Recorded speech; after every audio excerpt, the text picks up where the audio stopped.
niños, pero son historias para adultos, aunque también sirva para los niños. Y vais a ver por qué. Vais a ver por qué esta historia del capítulo 3 tiene una importancia vital en el contexto del libro. ¿Y qué es lo que vamos a aprender en esta noche? Vamos a aprender cómo se tiene que mover un creyente en una dificultad que no puede cambiar. Es decir, los que gobiernan, los que la profecía de Daniel va a situar como los que controlan la creación de Dios, pueden llegar un momento, como vamos a ver en esta noche, que no tengan ninguna intención de facilitar la vida del creyente.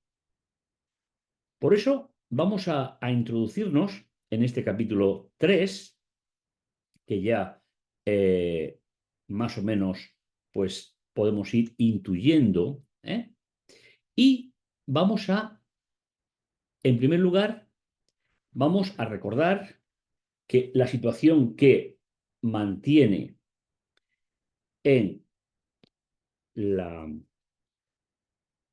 en el lugar en el libro, ya que tiene que ver con el primer capítulo, el segundo y el tercero, porque están interrelacionados. Vivencias del creyente. Es decir, cómo vive el creyente en el libro de Daniel las dificultades que van a llegar a nuestra vida. Es verdad, he escuchado que me encanta en la oración que todavía vivimos en un país donde se respetan ciertas libertades, pero sabéis que hay otros donde no se hace ya. ¿eh? Con lo cual, vamos a intentar vivir una experiencia. Recordar que los jóvenes tenían 17, 18, 19 años, no tenían más, ¿eh? Por los términos que se utilizan, con lo cual, ¿dónde aprendieron? Y esa es una de las grandes lecciones que vamos a aprender del capítulo 3. ¿Dónde aprendieron Daniel y sus compañeros a vivir en el conflicto? Yo sé que muchas veces decimos que las dificultades nos ligan con Dios, eso también es verdad. Pero en el caso de Daniel y sus compañeros, nos quieren dejar algo muy claro. Ellos aprendieron en la tranquilidad y serenidad de su país antes del conflicto a vivir en el conflicto. Esa también es una buena solución que deberíamos de preparar en nuestra vida. No siempre tiene que ser cuando vivimos bajo una amenaza determinada. Vamos a recordar algún detalle. Tras el sueño del capítulo 2, hubiese sido importante que Nabucodonosor se hubiese mantenido fiel al Dios de la revelación. Lo reconoció, bendito sea el Dios que te ha revelado Daniel. Pero le duró muy poco. Indudablemente todavía no conocía a ese Dios. Para él era un Dios, habitaba en el cielo, pero para él también había dioses invisibles. Todavía le faltaba reconocer algunos detalles importantes. El capítulo 2 nos dejó algo muy, muy, muy trascendental. En los días de estos reyes, el Dios del cielo establecerá un reino, levantará un reino que jamás será destruido. El reino no pasará a otro pueblo, sino que desmenuzará y consumirá a todos estos reinos, pero él permanecerá para siempre. La, la idea fundamental es este término que tenemos aquí, establecer, sobre todo levantar, que sería la traducción literal. ¿Por qué? Fijaos, porque el rey pronto se olvidó de los prodigios que había pronunciado sobre Dios e intenta revertir la profecía revelada. El capítulo 3 comienza diciendo lo siguiente. El rey Nabucodonosor levantó una estatua de oro. Es decir, la palabra es la misma. Sé que es un matiz filológico, pero creo que nos va a ayudar a poder entender un poco la idea. Levantó una estatua en respuesta a ese reino que el Señor iba a levantar. Y mientras que la estatua del capítulo 2, que recordáis que decíamos 2:38, Dios le concedió todo el control seres humanos, animales y aves de la creación, Nabucodonosor hace una estatua solo de oro, igual a la anterior, pero de un solo metal, con lo cual está rechazando el proyecto de Dios. Eso también ocurre en todos los sistemas de dirección de países, de ciudades. Hay dirigentes que no aceptan el plan de Dios y se puede llegar a complicar. ¿eh?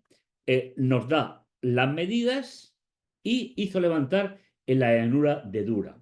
Para los que no estáis acostumbrados, Dura es el nombre de Sinar. Y diréis, ¿de dónde viene? Es que Sinar es hebreo y esto es arameo. Pero se refiere justamente en el mismo lugar porque está en la provincia de Babilonia, igual que lo estuvo cuando llegaron. Y Nabucodonosor llevó los utensilios del templo a la tierra de Sinar. Con lo cual vemos que es una rebelión directamente contra Dios. El capítulo 3 de Daniel seguimos con el intento de parte del rey de eliminar la relación de los hebreos con su Dios. Es decir, la aculturización religiosa es una de las grandes características que nos aportan las grandes lecciones de Daniel. No lo olvidéis, por favor. Ese intento lo veremos en 2 capítulos, el de hoy y el de mañana. Obligar a una falsa adoración, capítulo 3, y obligar a rechazar la ley de Dios por las leyes de los hombres. Eso será el capítulo de mañana. Con lo cual, aquí tenemos los 2 grandes pilares de todo el sistema que inauguró Nabucodonosor y que llegará hasta la instauración del último reino. Obligar a una falsa adoración y rechazar la ley de Dios por las leyes de los hombres. Comenzamos por la primera de ellas, capítulo 3. La estatua del rey, un antisantuario. Es decir, en la religión bíblica, desde los primeros comienzos, cuando Moisés empezó a escribir los textos bíblicos, Dios siempre reconoció un altar, fue sustituido por el santuario del desierto y eso fue sustituido por el templo de Jerusalén. Pero nunca el Señor ha autorizado que se adore en otro lugar, que no fuese el altar, el santuario del desierto o el templo en Jerusalén. Y ahora el templo celestial, pero eso lo veremos un poquito más adelante. Por lo tanto, vais a ver que la intención de Nabucodonosor es que esa estatua solo de oro, con lo cual rechaza todo ese proyecto de Dios, fuese adorada. Y ahí es donde los jóvenes hebreos, y repito, es un tema de jóvenes, sé que estáis aquí, sé que este proyecto lo habéis patrocinado vosotros, por lo tanto, si os parece, en esta noche es un mensaje para todos, pero especialmente para los que os queda mucha vida de decidir y posiblemente podáis ser la generación con la cual Jesús venga. Análisis literario del capítulo 3 del libro de Daniel. Ya ayer vimos cómo se estructuran las ideas por paralelos, así es la forma de pensar de ellos, y fijaos, Nabucodonosor levanta una estatua, sería la primera, para sustituir a Dios. Pero al final, después de todo el proceso, Nabucodonosor declara el reino eterno de Dios. Es decir, lo que pasa entre A y A' es todo el proceso que Dios utiliza para que Nabucodonosor se dé cuenta que lo que tiene, que su reino y el poder que tiene, es que Dios lo ha puesto en sus manos y que tiene que hacer un uso como Dios lo considera oportuno. Fijaos, después vienen los caldeos denuncian a los jóvenes hebreos y Nabucodonosor alaba al Dios de los hebreos. ¿Veis que son declaraciones contrarias? Esto se llama paralelismo antitético. En la parte primera se va apareciendo el problema En la parte segunda, ¿eh? desaparece el problema por una intervención. Y esa intervención es, primero, los jóvenes hebreos en el horno de fuego, y fijaos, resolución de la crisis, salen del horno de fuego. Y en el centro, es lo más importante, ¿eh? Vamos a ver que los jóvenes van a encontrar la paz y la serenidad dentro del horno de fuego. Así es como Dios actuó en esta ocasión. Comenzamos. El rey Nabucodonosor hizo levantar una estatua de oro de 60 codos de ancho, y el rey Nabucodonosor, versículo 2, hizo que se reunieran sátrapas, preceptos, gobernadores, jueces, tesoreros, magistrados y todos los altos funcionarios de la provincia, es decir, el Consejo de Estado, tanto a nivel de imperio como a nivel de Babilonia, serían alcaldes o algún tipo de, para que vinieran a la consagración de la estatua que el rey Nabucodonosor había hecho levantar. Mirad, esta palabra, la palabra consagración, se utiliza de manera mayoritaria en la primera gran parte de la Biblia para poner el funcionamiento de Dios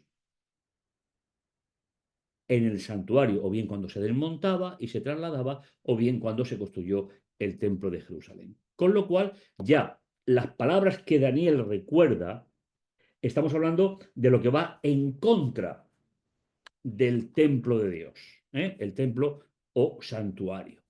Por eso hemos llamado a este capítulo el antisantuario, es decir, lo contrario al plan de salvación. Una de las diferencias entre la religión bíblica y las religiones paganas es la cantidad de templos. En la Biblia solamente hay un templo, no pueden haber dos, ni tres, ni cuatro. Sin embargo, los dioses paganos pues eran adorados en muchos templos, en muchos lugares, mientras que la Biblia es un solo lugar. De hecho, cuando se construyó el santuario del desierto, se terminaron los altares.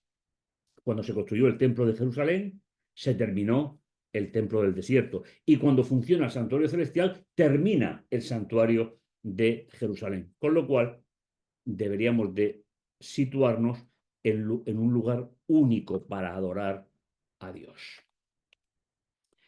Y fueron reunidos, os acordáis que os decía ayer que la repetición, que a nosotros a veces nos molesta, porque nosotros buscamos no repetir, pero para ellos es lo que le da validez a sus textos, dice todos los altos funcionarios a la consagración de la estatua.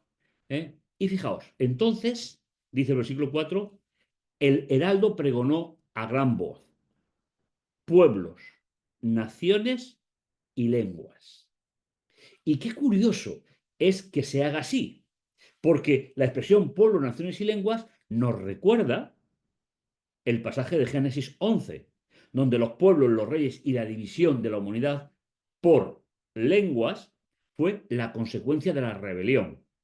Ahora, Nabucodonosor tiene la estructura social, política, religiosa, que viene precisamente de la Torre de Babel, es decir, de la tierra de Sinar o de la llanura de Dura, según en el lugar que estemos en los textos bíblicos. Con tal motivo, ahora entramos en la segunda parte, los jóvenes van a ser denunciados. Se acercaron en aquel momento algunos varones caldeos, de los cuales Daniel y sus compañeros ya formaban parte desde su graduación, y acusaron maliciosamente a los jóvenes hebreos. Tomando la palabra, dijeron al rey Nabucodonosor: oh rey, vive para siempre. Esa es una etiqueta, es un refrán que se utilizaba siempre para referirse al rey en la época. Y le recuerda lo que el rey ha ordenado. Tú, oh rey, has decretado que todo hombre que oiga, aquí tenéis el sonido de los instrumentos musicales, lo que es más probable que sea, ya que es un idioma muy antiguo y no se tiene muy claro, pero vamos, por la cultura, por la época, por los hallazgos arqueológicos, casi en un 90-95% estamos hablando de corneta, silbato, tamboril, arpa, salterio, zampoña y otros instrumentos musicales. Se postre y adore la estatua de oro. Y el que no se postre y adore, sea arrojado dentro del horno de fuego abrasador. La denuncia sobre los hebreos. Pero hay ciertos varones de Judá a quienes encomendaste la administración de la provincia de Babilonia. Recordad que el final del capítulo 2 fue Daniel quien pidió que sus compañeros sirvieran como gobernadores de Babilonia, de la provincia. Mesad, Sadrach, Mesad y Abednego se dan los nombres babilónicos, son los caldeos quienes están hablando. Estos hombres, oh rey, no te guardan ninguna consideración ni adoran a tus dioses, ni han adorado la estatua de oro que has levantado. Veis que el propio Daniel recoge que la adoración a la estatua era la adoración a dioses de Babilonia. Los jóvenes hebreos se sabían de memoria. En aquella época no se tenían los textos con la facilidad de hoy. Se sabían de memoria lo que las instrucciones de Dios decían con respecto a la falsa adoración. Fijaos qué detalle más bonito para nuestra cultura general. El término crisis en hebreo significa literalmente mesa de parto. Posiblemente os sorprenda. ¿Qué tiene que ver crisis con mesa de parto? Pues porque ellos son conceptuales. Nosotros utilizamos el idioma para expresar ideas. A mí me parece, yo creo, yo siento, pero en el hebreo eso es imposible. Ellos tienen que comparar siempre una realidad con una realidad que ya conocen. Entonces, fijaos cómo ellos entienden lo que es el tema de la crisis. Crisis es la mesa de parto, es la misma palabra, el significado es más o menos similar en español. Hace mención a una situación de dificultad o peligro que requiere una acción inmediata y decisiva. Es decir, la intervención en el parto, los hebreos lo entienden ahí literalmente, pero también lo entienden como cuando el creyente vive una crisis, un momento que requiere una acción inmediata y decisiva. Para los hebreos, una crisis es dolorosa, pero a la vez se gestan nuevas y diferentes oportunidades. Y aquí hay algo que es bueno que podamos recordar, aprender, asimilar. La crisis no es para que el creyente se hunda. Mis hermanos, tantos años como pastor y dando clase, ¿cuántas veces me han dicho las personas, pastor, es que estoy hundido, ¿por qué me pasa esto, esto, esto? Eso le pasa a quien piensa como nosotros. Pero si fuésemos hebreos, sabríamos que de la crisis lo que tiene que salir es nuevas y diferentes oportunidades. Y esto es lo que va a pasar en el capítulo 3 y en el capítulo 6. Va a ocurrir en los dos. Esa es la experiencia que se narra en el libro de Daniel y de Apocalipsis. Es decir, doloroso por la situación, pero a la vez se gesta una nueva oportunidad.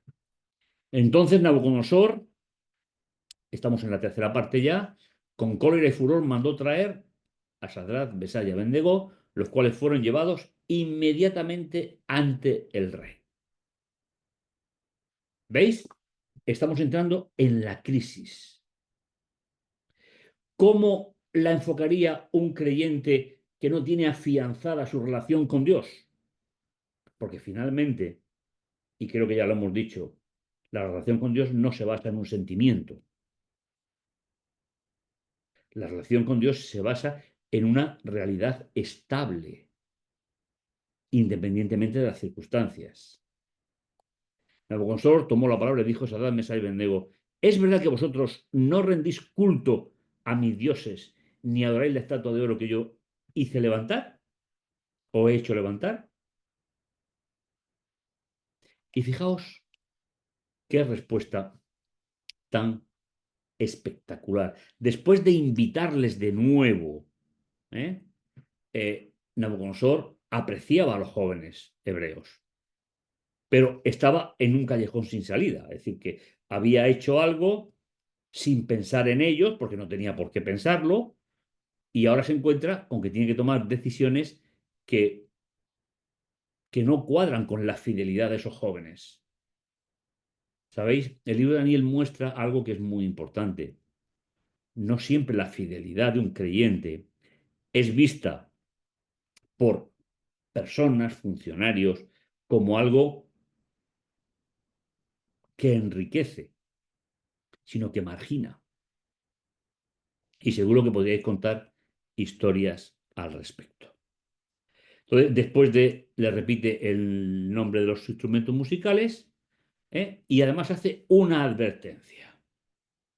Pero si no la adoráis, seréis echados en medio del horno encendido plenamente. Y fijaos, ¿y qué Dios se podrá liberar de mis manos?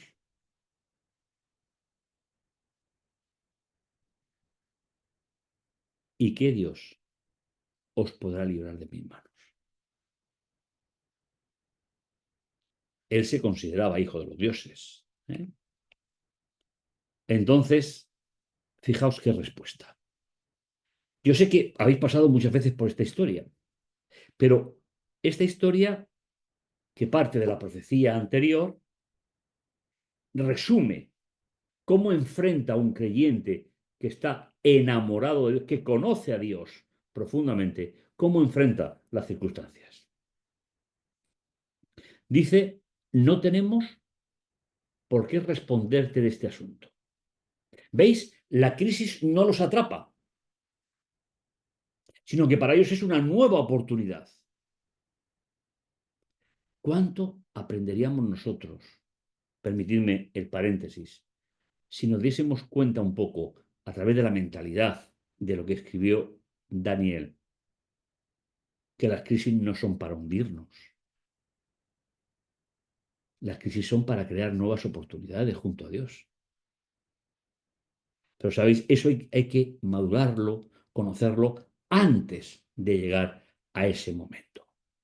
Dice, no tenemos por qué responderte sobre este asunto. He subrayado esta parte porque es que me encanta. He aquí nuestro Dios, a quien servimos, existe. ¿Veis? ¿Veis cuál es la nueva oportunidad? La nueva oportunidad del creyente es mostrar a su Dios. Yo me he preguntado muchas veces, he explicado esto durante años. eh, ¿He sabido yo aprovechar las oportunidades que me proporcionaban las crisis? ¿O hacemos como muchas veces he oído decir, y a lo mejor al principio también lo dije yo, aunque no me acuerdo, bueno, si Dios me manda esto, mis hermanos, eso no cuadra con el plan de Dios. ¿Quién está poniéndolos en dificultades? ¿Quién estaba gobernando? No es Dios, sino que el libre albedrío del rey está creando la crisis. Pero ¿cómo la enfocan ellos? Ellos la enfocan como una nueva oportunidad. He aquí nuestro Dios, a quien servimos, existe. Y tiene poder, oh rey, de librarnos del horno de fuego abrasador y de tus manos. Y aunque no lo haga, y aquí es donde se abre una nueva perspectiva, oh rey, entiende que tampoco daremos culto a tus dioses, ni nos postraremos ante la estatua que tú hiciste. ¿Qué están haciendo de nuevo? Colocando a Dios en primer lugar y trasladando a Nabucodonosor del primer lugar al lugar que le corresponde, de haber sido un siervo de Dios por todo lo que había recibido, pero no lo había sido o no lo era.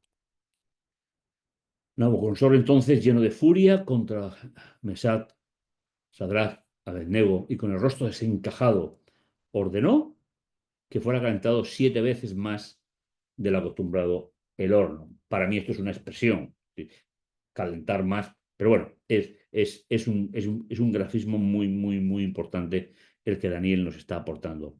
y mandó a algunos de los hombres más fornidos de su ejército que los ataran y los arrojaran dentro del horno en llamas. ¿Sabéis? Yo me pregunto, ¿es que eran mejores que nosotros? No, eran exactamente igual que nosotros, pero hay una diferencia. Posiblemente, ya que yo no voy a juzgar a nadie, la relación con Dios sea mejor que la nuestra. Pero eso es algo exterior, eso es algo que yo lo quiero. ¿Que fuesen mejor que nosotros? No. ¿Que cometerían pecados como todo el mundo? Sin ninguna duda. Pero la relación con Dios era muy especial. Y esa es la invitación del capítulo 3 de Daniel en esta noche, que la relación con Dios sea una relación especial. Y cuando se presentan las dificultades, las crisis, el creyente las entienda como una nueva oportunidad de caminar de nuevo con Dios. Estos varones fueron atados con sus calzoncillos, sus túnicas, sus turbantes, sus vestidos y fueron echados dentro del horno abrasador. Por cuanto la orden del rey era apremiante, el horno estaba demasiado caliente, las llamas abrasaron a los hombres que habían arrojado a Sadrat, Mesar y Abednego. Mientras los tres varones caían atados dentro del horno de fuego ardiente. Y así llegamos a la sección central, a la más importante, para la que se escribió el capítulo. Entonces el rey Nabucodonosor, estupefacto, se levantó de repente y preguntó a sus consejeros: ¿no fueron tres los varones que cayeron atados en el horno de fuego? Ellos respondieron al rey: es verdad, oh rey. No fueron tres. Pero él respondió: mirad, estoy viendo cuatro. Qué interesante es que nos demos cuenta que Dios tiene sus tiempos. Cuando Dios calla, Dios está actuando. Cuando Dios actúa, sigue actuando. Y cuán importante es, y lo comentábamos anoche, que nuestras oraciones no sirvan para cambiar los planes de Dios en nuestra vida, que podemos hacerlo y que muchas veces lo hacemos, sino para dar la autorización a Dios que gobierne nuestra vida, según el criterio de Dios. Eso lo demostraron estos tres jóvenes hebreos diciendo: nuestro Dios puede hacerlo, pero si no lo hace, nosotros hemos tomado nuestra decisión. Repito, no son mejores que nosotros. No hay una sola familia en la Biblia que funcione bien. Ni una. Inclusive el patriarca Abraham con su esposa dudaron de Dios. El problema no es la duda. El problema es el lugar que ocupa Dios en mi vida. Y esto no se puede hacer de forma colectiva. Esto no se forja en una reunión, en una velada social de jóvenes. Esto no se forja cuando estamos juntos. Esto se forja en la intimidad de la relación con Dios.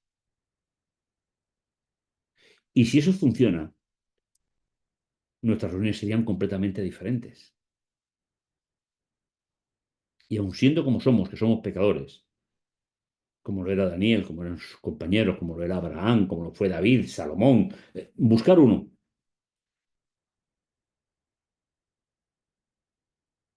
El mayor beneficiado es el creyente. Y el hijo, y el cuarto semejante al hijo de los dioses. Nabucodonosor no puede entender todavía que ese cuarto sea más que él. Aún no puede entenderlo. Él se consideraba como hijo de las divinidades, por eso os acordáis la revelación del sueño en el capítulo 2, y él dice: bueno, quien estoy viendo, pues es alguien como yo, tiene mucha trascendencia porque depende de Dios.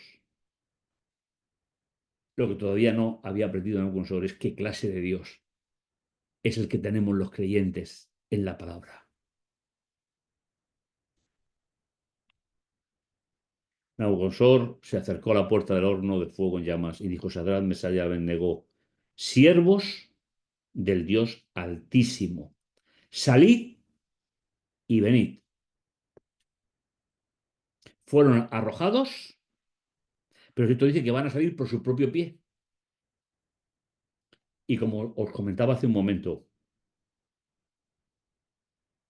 ¿dónde encontraron la paz? La encontraron dentro del horno de fuego. Es decir, la paz la encontraron en Dios.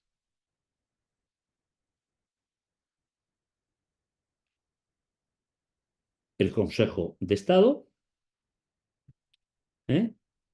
Sátrapas, prefectos, vieron como el fuego no había tenido poder alguno contra ellos. ¿Veis que vamos resolviendo la crisis? ¿Hay una nueva oportunidad para ellos? ¿Cuál es la oportunidad? Han testificado que su Dios, que por cierto es el tuyo y el mío, es más Dios que todos los dioses del mundo pagano. Y creo que es la gran lección del capítulo 3. Ni siquiera sus cabellos estaban chumascados, sus ropas estaban intactas y ni tan siquiera tenían olor a quemado.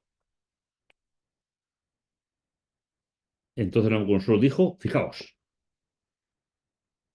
de la, de la parte que era levantar la estatua para que todo el mundo lo adore porque el rey se creía una divinidad, de nuevo vuelvo a decir con el capítulo 2 al final: bendito sea el Dios de.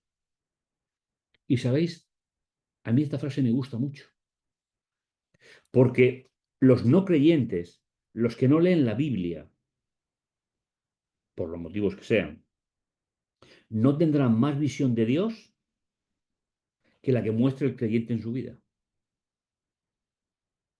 Y como he dicho antes, estar junto a Dios no es un sentimiento. Yo de mis sentimientos no me fío. Es una forma de relación con Dios. Y ojalá que el tema de esta noche nos sirva a todos de reflexión. Todavía vivimos en tiempo de paz. Es el momento de prepararse, de aprender los textos, de prepararse para lo que pueda venir. Es decir, yo no voy a especular con lo que falta por venir. Yo sé que hay mucha gente que lo hace. Yo prefiero llegar y que se cumpla y verlo. Dice, decreto pues, versículo 29. Fijaos, pueblos, naciones y lengua.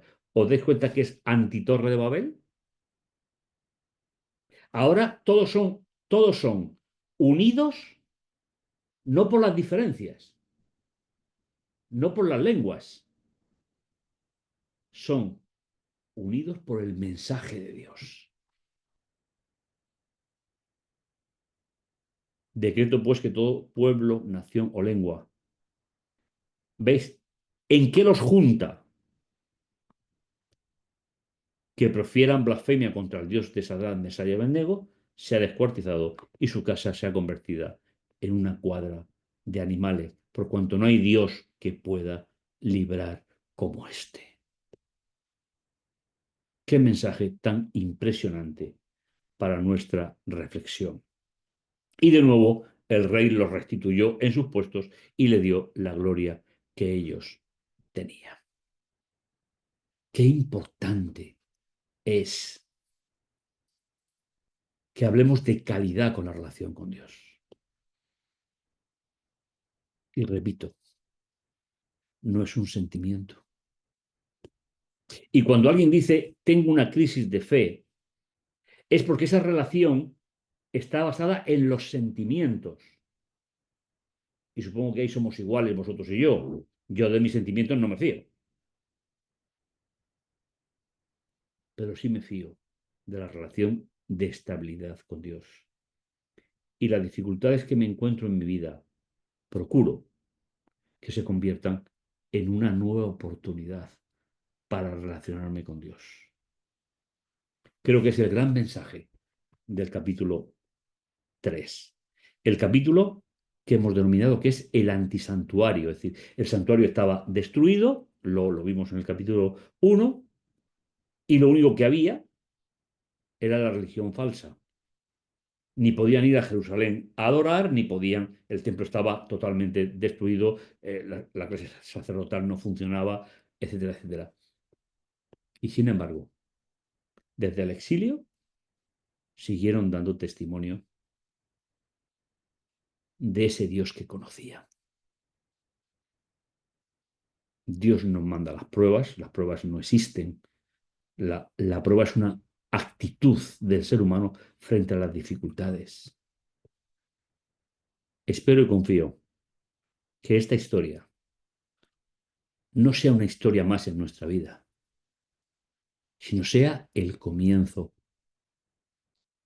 de una nueva relación con Dios y una nueva forma de dar testimonio, no por sermones, no por lo que hago o no hago, que es importante, sino por cómo manifiesto a Dios en los momentos de crisis, como derrota o como una nueva oportunidad, igual que la mamá ha sufrido para tener a su hijo, su hija en los brazos, pero no me podéis negar que es una nueva oportunidad para su vida y para su esperanza. Y creo que eso es bueno para ti y para mí en esta noche.